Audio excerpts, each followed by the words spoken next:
What's going on, everybody? Welcome to the official performance review of the Nike Kobe 80 360s. We've hooped in these for a couple of days now. Plenty of time to give our initial thoughts on them. You ready to talk about these, man? Let's go.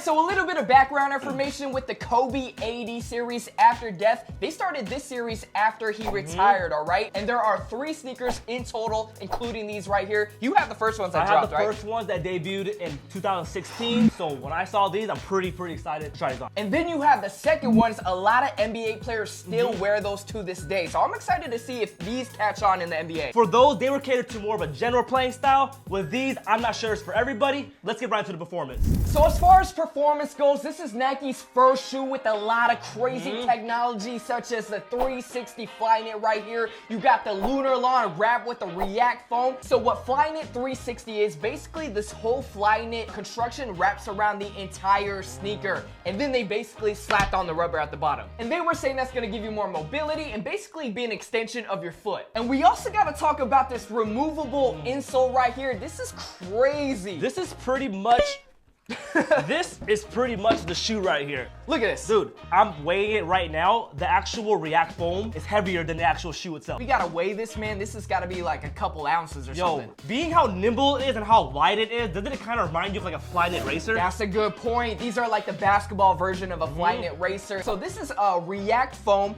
mixed in with Lunar Lawn. React is kind of like Nike's new cushioning technology they're really banking on. I mean, for 200 bucks, look at all the details you are getting. You got a Nike check mark on the insole right here. So when it comes to cushioning, you know what cushioning that I really liked in the past? Zoom Air. Zoom Air was really popular with a lot of basketball players because of how bouncy it was. And basically React is kind of like the new version of that. And when it comes to this insole right here, I know a lot of people are wondering how the Lunar Lawn is mixed in with the React foam. I was taking a look at this right here. You got the React foam right up in the middle part. That's the bouncy part. And then on the outside, I feel like that's more of like the construction of the insole to keep it a little bit more firmer. So you got the Lunar Lawn on the outside, and then you got the React all up on the inside, and you can actually see there's an outline right here. It's like 2 shades of like the hot lava right here. Yeah, it's basically showing you where the 2 cushioning systems divide. So I gotta ask you, Tam, when it comes to the cushioning of these, what do you rate them? I'm gonna have to rate them 10. Wow. 10 out of 10, just with the new technology. You got the React mixed in with the Lunar Lawn. Okay, I mean, it makes sense. My feet didn't hurt after. When it comes to this new cushioning technology, obviously it looks very nice. You know, I like the idea of it. Yeah. I'm not sold yet. I'm not sold yet. You know why? Why? It didn't have that bounce that I want. I want Zoom Air. You still want Zoom Air? I still want Zoom Air. This kind of still reminds me of just straight Lunar Lawn, in my opinion. And one thing I really didn't like about the insole is I like when there's a soft insole. This is like that rubbery insole like the Kobe 8s have, and your sock almost feels like it grips onto it. You want more of like a cloth feel. I want the cloth feel. So with that being said, I gotta rate these a 8 out of 10 for cushioning. Not bad, obviously, but it ain't a 10. So we just went over the cushioning. You rated them a 10 out of 10. I gave them an 8 out of 10. And now we gotta move on to the traction. In my opinion, I'm gonna give it 9 out of 10. Only because the aesthetics of the traction isn't too appealing to me. You brought in the looks of the traction? But you know, it did work really well. I do appreciate the side groove traction right here. Kind of reminds me of the Kyrie's. Okay, yeah. It does have this wraparound construction right here like the Kyrie's. If you ever look at a pair of Kyrie's, the rubber construction wraps all the way, almost like it's wrapping around your little pinky toe right here, because sometimes when Kyrie does his crossovers, you seen the photos, his foot is like this. So now they have obviously catered to those type of players right here with this rubber construction. One thing that's always important to me when I'm rating traction, the floor is always different. You know what I mean? Sometimes if it's squeaky clean, traction is gonna be pretty nice. Of course. We were on a pretty clean floor playing in these, but dusty courts, that's when it gets real. So with that being said, on a squeaky floor, squeaky clean gym floor like we were playing on, I'll give them a 9 out of 10. When it gets dusty, I'm not quite sure. So when it comes to the traction, we both rated these a 9 out of 10, but you guys gotta consider we were both playing on very clean floors. All right, Tan, so we gotta talk about, obviously you're a point guard, we gotta talk about the overall construction and the court feel. My first thing that I really noticed was how low to the ground it is. It's almost like you're touching the floor. As a point guard, you know, you really like that. You like a lot of court feel, but sometimes a little too much, you know what I mean? And I feel like these might have been a little too much. What I might be trying to say is they might be taking some getting used to. And with that being said, I only feel like the nimble point guards are gonna like these. Earlier you said these might not be for everybody. It's not a might, it is. They're not for everybody. Right when I put my foot in these, I already knew I did not have to break them in. I remember you saying that. And that's one of the things about new hoop shoes. I hate when you have to break in a shoe. It takes you like up to 2 months for it to get broken into. I mean, Rich, look at this. Yeah. Look at this right here. Come on, you don't need to break that in. You don't need to break that in. But yeah, they're not like the KDs. Or your LeBrons. They're little we call those the tanks. The tank. These are basically the opposite of LeBrons. So Rich, what would you rate these when it comes to the construction and the fit?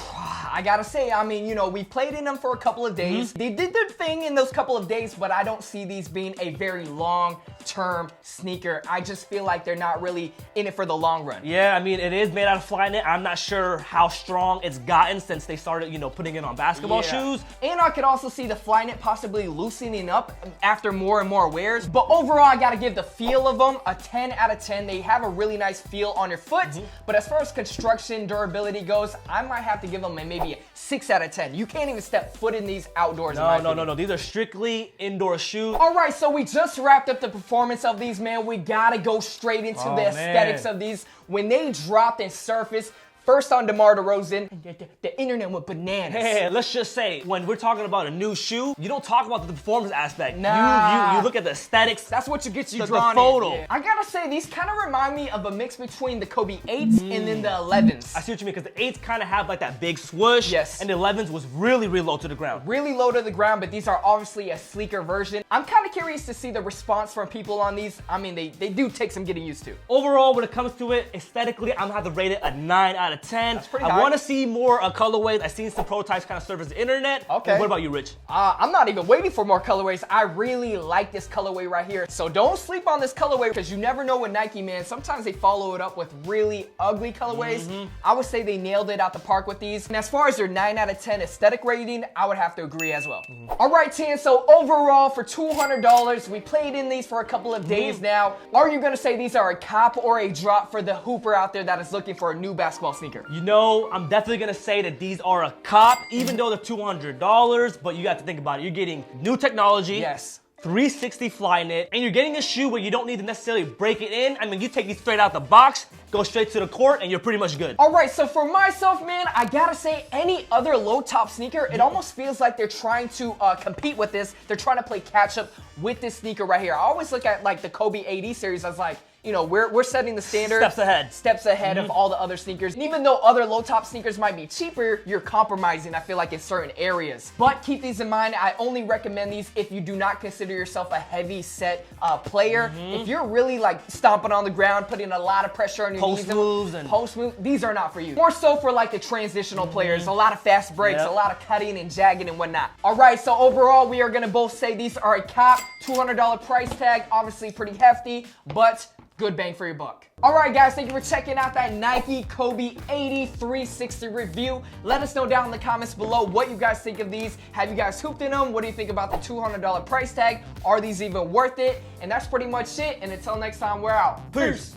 All right, guys, thank you for checking out that video. Make sure you guys check out this video. Also, check out this video. Let us know what you guys think of the Kobe 80 series. I mean, are these the best low-top basketball sneakers to come out in a while? Obviously, they're kind of expensive. Make sure you guys check out Tan's Instagram. And until next time, we out. Peace.